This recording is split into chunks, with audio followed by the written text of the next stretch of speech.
Thanks for downloading a 3CR podcast. 3CR is an independent community radio station based in Melbourne, Australia. We need your financial support to keep going. Go to www.3cr.org.au for more information and to donate online. Now stay tuned for your 3CR podcast.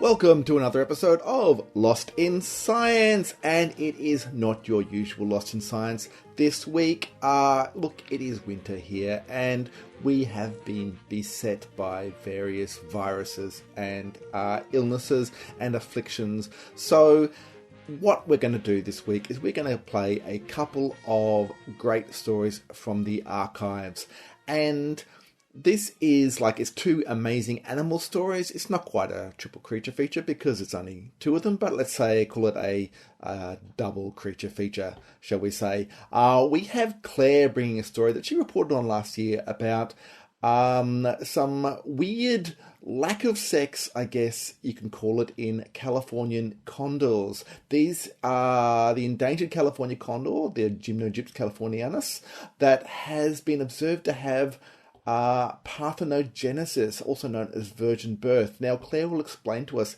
how this is possible and how this is perhaps like an evolutionary thing for the species to survive under extreme circumstances, and how it all works because of the way that bird chromosomes work differently to human sex chromosomes. And Stu brings us an incredible story about frogs that have been observed to regrow amputated limbs. Now, this is not a normal thing they do. This has been achieved in the laboratory, but it is, I guess, shows you something amazing things that animals can do and raises the possibility that humans could also one day be able to regenerate from damage. A amazing amphibious future for us all, I guess. Well, stay tuned for these two incredible stories and on with the show.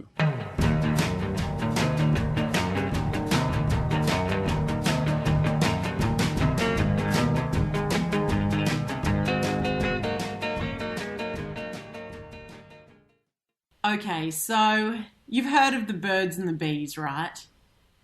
Yes. Yeah. Yes. Your parents might have sat you down and had that conversation with you. It is very confusing, though, because I kept expecting the birds to come out of the beehives, and it was very confusing. Very confusing. Yeah. Well, what if I told you there was a lot more to the story of birds and bees than even you would have thought as a young man, Stu? And in fact, we now know that one particular bird, it does not even need a mate to have an offspring. So maybe you've heard about it before. It's called parthenogenesis. It's a Greek word, and it's Greek for virgin creation. So that sort of sets your mind to another type of virgin creation or an immaculate conception, I'm sure. But this virgin creation, what actually happens in nature is it's when an unfertilized egg develops into an embryo and a new life form is produced from that one unfertilized egg. Oh. Yeah. It's pretty rare in the animal world, but it can happen. Have you ever heard of it before? Are there any animals that you've ever? There's some. I feel like it's something associated with lizards. Yep, there are some lizards. It's certainly some geckos. Certainly a lot more common in the insect world. So aphids, it's very common for them to be able to parthenogenically reproduce. Mm-hmm. So you can have, you go out and you look at your roses and you've got one aphid, and then come out a couple of days later and there's 500 aphids, but they didn't all arrive from somewhere else. They've just reproduced parthenogenically from this single aphid. Oh. So it does happen. That's right. Yep, it does happen. So if there's a bird doing it, I imagine it's got to be a bird that has a huge population numbers. It's got to be something that is just everywhere. You would think so. Starfish can do it. But like you said, Chris, there are some lizards, but it is quite rare in vertebrates. So some birds, some lizards. And this week it's been described in a new animal species. And unlike your common rose aphid. And what you're suggesting, Chris, it is not a common bird. It is the Californian condor, which is one of the most rare birds in the world. So, wow. Yeah. It's an incredible bird, by the way. I don't know if you've ever seen or heard a vulture. A condor, but it is a type of vulture. Yeah, they look like they had that bald head, don't they? Like a vulture, yeah. Yep, and they are massive. So the Californian condor is the largest flying bird in North America. And as a side note, the population of the Californian condor nosedived to just around 22 individuals in 1982. So it really was, butting up against that sort of brink of extinction.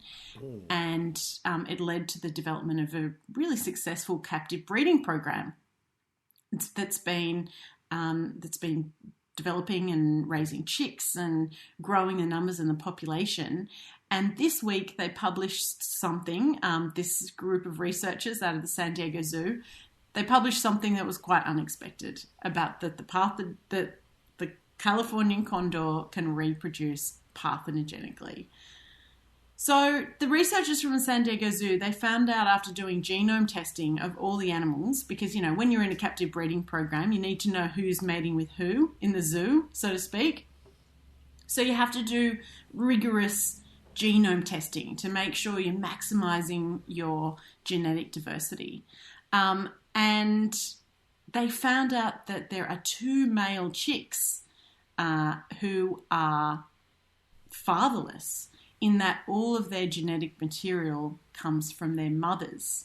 And this has happened on 2 separate occasions. So they have 2 separate mothers and all of their genetic material comes from their mothers. So this was a jaw-dropping moment for the scientists, as it hasn't been observed in this species before. And of course, they are an incredibly endangered species, so, quite interesting. But it's also really interesting, I think, from a genetics point of view, because it gives us an insight into genes and sex chromosomes and how birds differ from, humans. So let's go through, why this is so fascinating. Yeah, this is like so many questions here, so many questions. I know, right? So let's go back to the start. Let's go back to sexual reproduction, the chicken or the egg. Sexual reproduction, it's the cornerstone of us vertebrates, isn't it? Mammals and other animals with a backbone. Normally it requires an egg from a female to be fertilized by a sperm from a male. So each parent contributes 1 copy of the genome to create, the genetic material that is contained in all of the cells of your body, except the sex cells. So, because normally we have like 2 copies of every kind of chromosome. Yes. And each gamete or like egg or sperm has like half that number, so it's got 1 copy. That's right. Yeah. Yeah. Yeah. But of course, these fatherless condor chicks, they violate this rule, right? They don't have a copy from a father and a mother. They just have 1 single copy that's been repeated. So the question here that I have is, in humans, we have females who have 2 copies of female chromosomes. X chromosomes. Two X chromosomes. Yep. Males have an X chromosome and a Y chromosome, and that's what makes them male. Where did the Y chromosome come from in these male condors? I know, right? That is the question. It is very confusing. And I have to point to Professor Jenny Graves, who has done an excellent conversation article and written all about it. She is, if there's... she knows everything there is to know in the world about sex chromosomes and especially in marsupials. But let me just tell you what she says about it. So, in birds, parthenogenesis always results from an egg cell carrying a single copy of the genome. And normally an egg cell and a sperm cell fuse, incorporating both parents' genomes and restoring the usual number of chromosomes.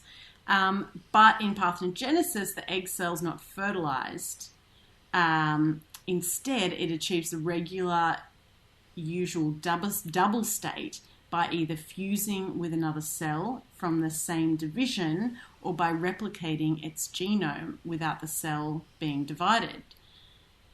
So rather than getting one genome from the mother and one from the father, the resulting egg only has a subset of the mother's genes in the double dose. But like you were saying, Stu, what the hell is going on with the birds? Because for any parthenogenic reproduction in birds, it will always be a male offspring. And that is because birds have the opposite sex chromosomes to humans. So like you said, females have 2 X chromosomes, male have an X and a Y. So if in some other universe humans could reproduce parthenogenically, the offspring would always be female, would be XX, because we would have 2 copies of the same X chromosome. But condors are like other birds, and all other birds, they determine their sex with a Z and a W sex chromosome. And in birds, the males are always ZZ and the females are always ZW. So for the female Californian condor, she will always produce an egg that either has a Z chromosome or a W chromosome. So when the magic of parthenogenesis happens, then what will result will either be an offspring that has 2 Z chromosomes, or it is an offspring that has 2 W chromosomes. Now, the 2 Z chromosomes is viable, and that creates a live animal, but the 2 W chromosomes, that's non-viable, and they die. So, in conclusion, thank you, Professor Jenny Graves, all fatherless chicks must therefore be ZZ males, and you can't get any sort of female parthenogenic birds, which is what was observed in this species. So is this, and coming back to my kind of aphid analogy, or Stu's aphid analogy, I suppose, is this perhaps an adaptation to try and expand their population, like a desperation when they can't find a mate, or, population numbers are low, and flip a switch, essentially? Yeah, it's been observed in Komodo dragons that haven't had a mate, and have sort of, last-ditch effort to pass on your genetic material. You reproduce parthenogenically. But it turns out that, the fatherless chicks of the Californian condor, they're actually quite sickly. They have really low immune resilience. They have developmental problems. And that's because, they don't have that sort of rigorous sexual hybridism like the rest of us do. They have 2 repeats of the same chromosomes, which means that any sort of, any carriers, any illnesses, and illnesses that they might be carrying become apparent. We have 2 copies for a reason, basically. Yeah, exactly. Yeah. Sexual reproduction is successful for a reason. Yeah. Or a couple of reasons, I don't know. So we won't be pulling funding and support for the captive breeding program just yet. But how wonderful to know that there's this added complexity of the Californian condor, and makes you wonder what else we don't know about the birds and the bees. I'm theoretical physicist Sean Carroll, and you're listening to Lost in Science, which is spreading scientific knowledge across multiple branches of the wave function of the universe.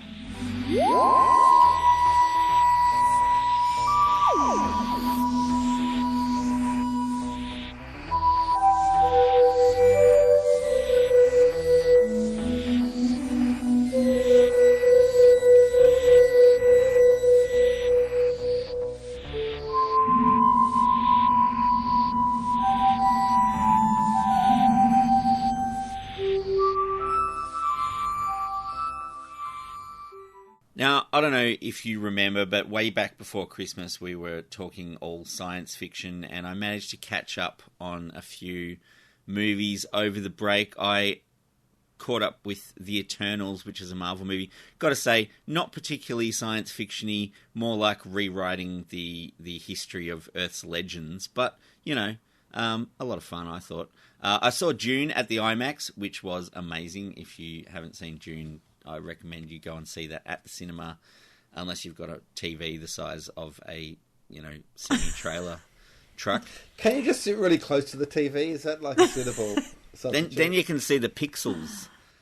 And I also managed to catch the most recent Spider-Man movie, and then, of course, over the summer, had some free time on my hands. I went back and watched all the older Spider-Man movies, including a couple I dismissed when they sort of came out, with Andrew Garfield as Spidey. I don't know if you saw those ones. Oh. Yeah. How do they hold up? Yeah. I think I was busy in that time. Like, I did not remember him ever being Spider-Man. It was one of those things where the Tobey Maguire ones had kind of just finished, and then they started them again with Andrew Garfield, and I just sort of went, what's going on? I haven't got time. Something. Was that the original genesis of the Spider-Verse? Like, just... No, it was just Sony with, you know... Too much money in one idea. Rights to one thing and not rights to other things, I think. Now, the first Andrew Garfield Spider-Man wastes a fair bit of time rehashing how Spider-Man got his swing. But the main villain in The Amazing Spider-Man, which is the first Andrew Garfield Spider-Man, is a giant lizard. Rhys Ifans plays a scientist who has lost part of his arm, and he's obsessed with finding a treatment of some kind that will grow back his missing limb, which, of course, being a comic book movie, has dire consequences for everyone involved. Now, obviously, this does sound like science fiction, because one of the things about animals is that much of their body template is laid out during embryogenesis, which is very, very early in development. And this happens in the egg stage in animals like fish and amphibians and lizards and birds, or during the pregnancy of animals like mammals, including us humans. So basically, once a body part is formed in that developmental stage, it's pretty well fixed. And we can sort of, you know, we can replace some tissues. Our skin is, for example, constantly being renewed. But most of our organs and our limbs and our digits are not replaceable. If you damage it, it's often literally beyond repair. Or very young children apparently can grow back lost fingertips if they cut a small enough amount of their fingertip. They can grow back if they're young enough. But if a body part is cut off, it doesn't grow back, which is, you know, has been suggested by some atheists that this is good evidence that miracles don't exist, because there's no verified stories of amputated limbs growing back anywhere in the world. It just, you know, seems like that would be something people would pray for. Never happened that one's grown back. So, of course, most of us would have come across drop-tail skinks as children. They're the lizards that lose their tail, and the silly old bird grabs the tail thinking that's scored a meal. And then the lizard goes off and grows a new tail, which is basically the inspiration for the lizard in The Amazing Spider-Man. Could be the bird is doing sustainable harvesting and is deliberately going, you know, off you go, lizard, grow another tail, I'll see you in 6 months. Lizard tails are a renewable resource. Birds should be on board with that.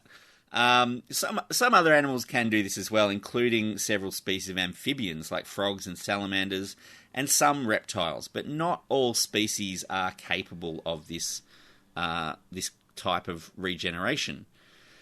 Now, in medicine, the lack of treatments for lost limbs and digits is a huge limitation for doctors and patients. There's not really much you can do for people like that, you know, other than prosthetics and, you know, sort of palliative care to make sure that other things don't go wrong as a result of losing limbs or digits. This applies to a lot of organs in the body that can't regenerate. Basically everything, every organ in the human body except the liver does not regenerate. The liver can regenerate from, I think you can lose up to half of your liver and it can regrow, which is one of the reasons liver transplants are quite common, because you can take a piece of liver and not a whole liver, so people can sort of divide up their liver and donate bits of it to people as well and still survive. But one of the reasons for this is possibly that one of the basic reactions to injury in many animals is they produce scar tissue. And the scar tissue is a rapidly growing tissue type that prevents further damage to the body. So it kind of heals up everything really quickly, seals up blood vessels, protects exposed nerve endings, basically does a quick job of fixing damaged tissue. But that rush job may be what's preventing further healing and regeneration. So doctors have been searching for many years for ways to allow for tissue regeneration following injury. And like Curt Connors, the character from The Amazing Spider-Man, they've looked to species which are able to do this on their own. And a research paper published in Science Advances in January this year shows some promise down this research pathway. The paper is entitled Acute Multi-Drug Delivery via a Wearable Bioreactor Facilitates Long-Term Limb Regeneration and Functional Recovery in Adult Xenopus laevis. Now, Xenopus laevis is a frog. I was going to say, haven't we heard of this frog before recently? We have, but it's completely separate course of research. So this frog did come up. Yeah. I think it may be one of those lab, one of those model model species that they use and they do lots of experiments on because they understand it really well. So it was your Xenobot story where they had cells from the Xenopus frog that they were making into little kind of biological robots. Yeah. And now we're getting the Xenopus frog and we're doing what to it again? Well, okay, so the team based at Tufts University in Massachusetts put a concoction of various drugs in a wearable sheath over a severed limb of a frog for 24 hours. After they removed the sheath, they observed limb regrowth of the severed leg over a period of 18 months, as well as functional recovery in that the limb could be used for movement both in and out of the water. Wow. They repeated this on a number of frogs of the same species, and look, it must have taken ages to wait for these injured frogs to be brought in with their missing limbs in frog ambulances to the Tufts University Hospital. But look, all these amputee frogs came in, they did the same experiment and got the same result each time. So basically what they're doing is exposing the injury to a cocktail of drugs for a very short time, which then has an effect over a really long time of regenerating the missing limb. And that includes bone and muscle and skin and all of the other tissue types involved there. So the researchers analysed the gene expression in tissues affected by the drug treatment and found that early embryo development genes have been triggered by the drugs, and that was what was working to restore the limbs and regrow the limbs. Are these early embryo genes something that's specific to frogs, or is this something that sort of goes across the animal kingdom? Well, this is what they need to find out. The thing about embryogenesis is if you look at, the early stages of embryo development across different species, they look very similar up to a certain point. So the embryo of a frog looks quite a lot like, the embryo of a lizard and the embryo of a bird and the embryo of a mammal. They all look the same early on, and then it's only as they age that they sort of diverge into their different species. So the limb sort of development stuff happens really quite early, and there's a lot of animals around with 4 limbs. Birds have got 2 wings and 2 legs. Mammals have usually got 4 limbs, arms and legs, or whatever, however you want to divide them up. I have another question. Yeah. It's about, was the frog leg adult sized? Like, was it appropriate to the age of the frog? They were not completely normal legs, but they were not just sort of extensions of what was left after the limb was severed. So they did actually regrow something of a leg. It's not exactly the same as what was there, but it's very, very similar, and it did develop along similar pathways. Now, obviously, this is experiments with frogs. The species they were looking at does not naturally have this ability. So there are frogs that can regrow lost limbs. This species doesn't usually have the capability of doing that. So it's definitely the treatment that they've been giving it and the concoction of drugs that they've applied. They're not just exploiting the existing abilities of this species, because this species cannot actually do this by itself. And, you know, as I said, this is in frogs. We're a long way off doing any kind of application on human beings, but the hope is that by unlocking the key to the early embryo development genes is that they may be able to restore tissue function in things like, for example, damaged heart tissue, which is one of the reasons that people get valve transplants and heart transplants, is because we can't regenerate the heart. If we could regenerate the heart by giving people the right drugs, you would do away with the need for heart transplants, and a lot more patients would have, you know, the ability to survive the damage to their heart, which is causing them health problems. And you know that the scope of this is endless, really. There's so many different things that could be helped, you know, from sort of burns victims to, you know, lung damage and kidney damage and all of those things where we don't really have that many treatments available. And it may be a long way off helping humans with similar problems, but this work on frogs is still a big leap in the right direction. Nice. So you know how like the lizards drop their tail when there's a bird coming? Maybe these frogs will just put their legs off when they see a French chef coming towards them.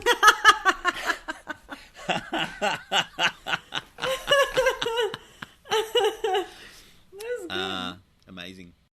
And that's it for another episode of Lost in Science. Lost in Science is recorded for 3CR in Melbourne on the lands of the Wurundjeri people of the Kulin Nation, and it airs across Australia on the Community Radio Network with the support of the Community Broadcasting Foundation.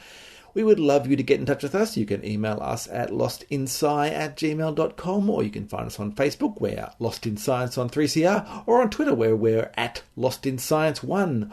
You can find us on your favourite podcast app, where if you get the chance, please give us a good rating and review, as that will raise us up in the search rankings so other people can find the science. Or you can listen to us however you listen to us now, where the same time every week, Claire, Stu and Chris get Lost in Science!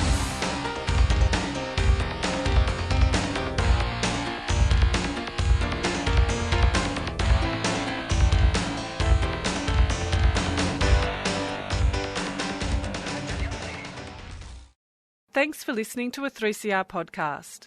3CR is an independent community radio station based in Melbourne, Australia. We need your financial support to keep going. Go to www.3cr.org.au for more information and to donate online.